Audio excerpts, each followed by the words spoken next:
Reproductive health, health तो समझ रहे हैं, स्वास्थ्य, ठीक है। रिप्रोडक्शन से रिलेटेड, रिप्रोडक्टिव एक्टिविटी से रिलेटेड, रिप्रोडक्टिव ऑर्गन से रिलेटेड जो हेल्थ का मामला है, रिप्रोडक्टिव हेल्थ।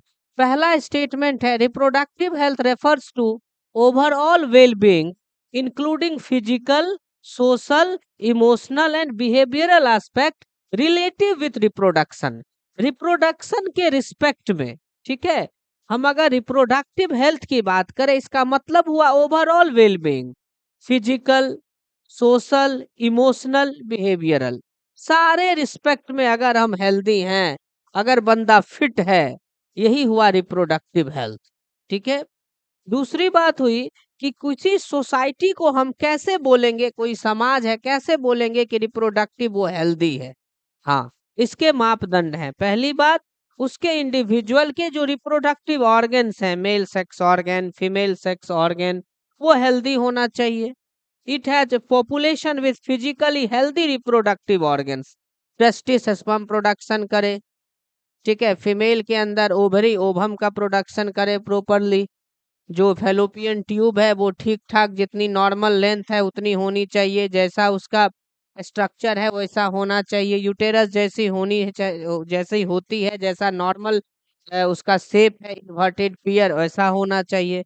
यानी कि रिप्रोडक्टिव ऑर्गन्स हेल्दी होना चाहिए, और इमोशनल, सोशल और फिजिकल बिहेवियर जो है सारे इंडिविजुअल का, ठीक है, वो एकदम नॉर्मल होना चाहिए, ठीक है। That is known as reproductive healthy society. वैसी ही सोसाइटी को हम लोग रिप्रोडक्टिव हेल्दी सोसाइटी बोलते हैं, पहली बात।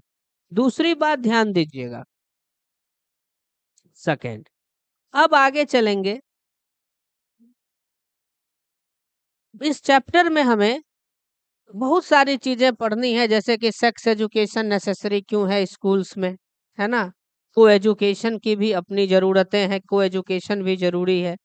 इंडिया ने क्या क्या किया, जब पॉपुलेशन बढ़ने लगा तो हमारा देश भारत पहला ऐसा देश था दुनिया में जिसने फैमिली प्लानिंग इनिशिएट किया, ठीक है। उसके बारे में हम लोग पढ़ेंगे। और ये सब जो टॉपिक्स है, छोटे छोटे टॉपिक्स है, जिसको हम लोग चैप्टर के एंड में कवर कर लेंगे। मुख्य जो मुद्दा है वो आता है, इस चैप्टर में हमें पढ़ना है कॉन्ट्रासेप्शन के बारे में। अब ध्यान से सुनिए, टॉपिक शुरू होता है। कॉन्ट्रासेप्शन क्या है? मान के चलो रिप्रोडक्शन की वजह से या सेक्सुअल रिप्रोडक्शन की वजह से जनसंख्या तो बढ़ती जा रही है ना, जनसंख्या तो बढ़ती बढ़ती बढ़ती जा रही है। तो अब सवाल ये पैदा होता है कि ये बढ़ी हुई जनसंख्या की वजह से, ठीक है, जो हमें खामियाजा भुगतना पड़ रहा है, तो एक बात तय है कि जनसंख्या नियंत्रण की जरूरत तो है, लेकिन इसके लिए गवर्नमेंट क्या करेगी? क्या हर घर जा जा करके कपल्स को अलग रहने को मजबूर कर देगी, या इंटरकोर्स सेक्सुअल रिलेशन संबंध बनाना बंद हो जाएगा? नहीं, हमें कुछ ऐसे तौर तरीके ढूंढने होंगे जिससे सेक्सुअल रिप्रोडक्शन या कॉपुलेशन के कॉन्सिक्वेंस के रूप में फर्टिलाइजेशन न हो, और अगर हो भी तो प्रेगनेंसी ना हो। इसी तरीका को हम लोग क्या बोलते हैं? कॉन्ट्रासेप्टिव मेजर्स बोलते हैं। तो हमारा पहला टॉपिक आएगा कॉन्ट्रासेप्शन। पहला टॉपिक आएगा कॉन्ट्रासेप्शन। क्या होता है contraception? What is contraception? Contraception is the deliberate use, ध्यान दिया जाए, डेलिबरेट यूज ऑफ नेचुरल और आर्टिफिशियल मेथड। मतलब बहुत सारे तौर तरीके हम लोग अपनाएंगे। वो तौर तरीके प्राकृतिक भी हो सकते हैं, वो तौर तरीके मानव निर्मित भी हो सकते हैं। ओके, यानी डेलिबरेट यूज ऑफ नेचुरल और आर्टिफिशियल मेथड। हम लोग कुछ तौर तरीके अपनाएंगे जो प्राकृतिक भी हो सकते हैं, आर्टिफिशियल भी हो सकते हैं, ठीक है। कैसे भाई, क्या करने के लिए हम लोग करेंगे? To stop the pregnancy, pregnancy को रोकने के लिए, as a result of sexual intercourse. मतलब सेक्सुअल इंटरकोर्स के परिणाम स्वरूप जो प्रेगनेंसी हो रही है, जो फीमेल प्रेग्नेंट हो रही हैं, उसको हमें रोकना है, as a result of sexual intercourse, that is known as contraception. तो कॉन्ट्रासेप्शन का सीधा सा मतलब ये हो गया कि अगर आप बात करें तो देखो यहाँ सेक्सुअल इंटरकोर्स, सेक्सुअल इंटरकोर्स, या इसको हम बोल सकते हैं क्वाइटस, संबंध बना मेल और फीमेल के बीच में, उसके बाद प्रेगनेंसी होगी, प्रेगनेंसी होगी, बीच में जो भी प्रक्रियाएं हैं, फॉर एग्जाम्पल फर्टिलाइजेशन होता है ना, इम्प्लांटेशन होता है, पढ़ा चुके हैं, ठीक है। तो ये सारी प्रोसेसेज नहीं होनी चाहिए, ये सारी चीजें रुक जानी चाहिए। That is known as contraception. समझ में आ गई बात? अगर बच्चे कम पैदा करना है या नहीं पैदा करना है, तो इसका ये मतलब थोड़ी है कि मेल फीमेल को अलग कर दो। सेक्सुअल रिलेशन को थोड़ी रोक सकते हैं। Intercourse can not be prevented. अगर हम इंटरकोर्स को नहीं रोक सकते हैं, तो ऐसा तरीका ढूंढो जिससे इंटरकोर्स हो लेकिन प्रेगनेंसी ना हो। That is called contraception. हमें कॉन्ट्रासेप्टिव मेजर्स के बारे में इस चैप्टर में पढ़ना है। हमारे पास क्या क्या कॉन्ट्रासेप्टिव मेजर्स होते हैं, जरा उस पर बात किया जाए। कॉन्ट्रासेप्टिव मेजर्स, कॉन्ट्रासेप्टिव मेथड्स जितने भी हैं वो दो तरह के। सबसे पहला होता है नेचुरल कॉन्ट्रासेप्टिव मेथड, नेचुरल, और दूसरा है बच्चों आर्टिफिशियल।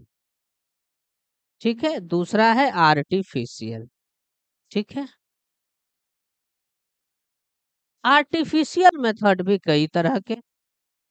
सबसे पहले आता है हमारा बैरियर मेथड। बैरियर मतलब स्पर्म और ओवम को फिजिकली मीट होने से रोकेंगे, जैसे कि कॉन्डोम्स वगैरह इसमें बहुत फेमस है। बैरियर मेथड, तो एक आ गया हमारा बैरियर मेथड। ठीक है, दूसरा आता है केमिकल मेथड। दूसरा आ गया केमिकल मेथड, केमिकल मेथड। दूसरा आ गया केमिकल मेथड। इसमें गर्भ निरोधक गोलियां वगैरह ये सब फेमस है। ठीक है, पिल्स जो टैबलेट्स वगैरह होते हैं। ठीक है, तीसरा आ गया आपका इंट्रा यूटेराइन डिवाइसेस।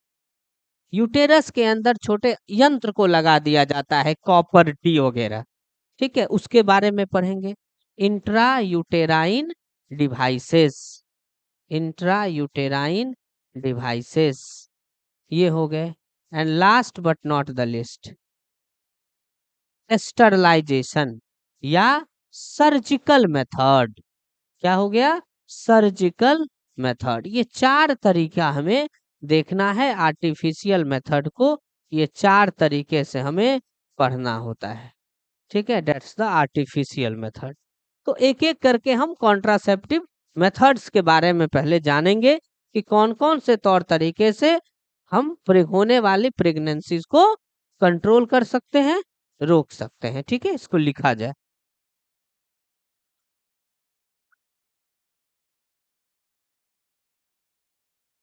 ये तो लिख लिए थे यहाँ से।